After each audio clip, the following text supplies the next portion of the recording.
voilà, là, on a la fleur. Alors ici, là on est le 14 avril.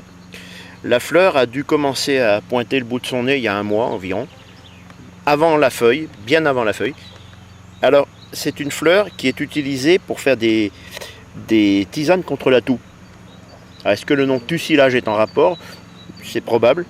Alors la fleur elle-même est comestible, mais c'est un goût un peu particulier.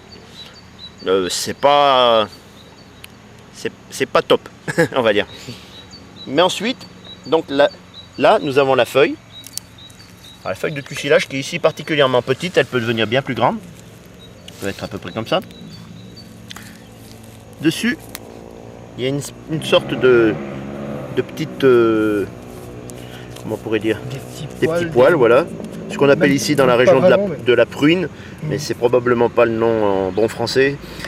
Dessous, c'est tout doux, on dirait de la moquette.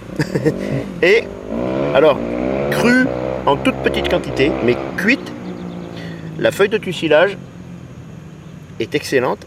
Et dans certains pays, par exemple en Roumanie, c'est considéré comme un légume sauvage, comme on peut chez nous manger des pissenlits. Voilà. Et ça se consomme comment chaud, ça se consomme cuit, chaud, enfin cuit avec une espèce de farci. Et ça, je pourrais éventuellement vous donner la recette par la suite.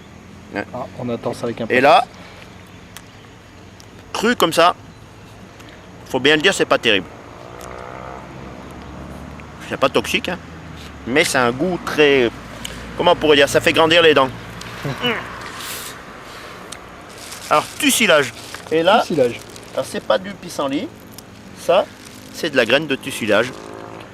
Voilà. Ça ressemble à la graine de pissenlit. Ça tient beaucoup plus, c'est plus blanc.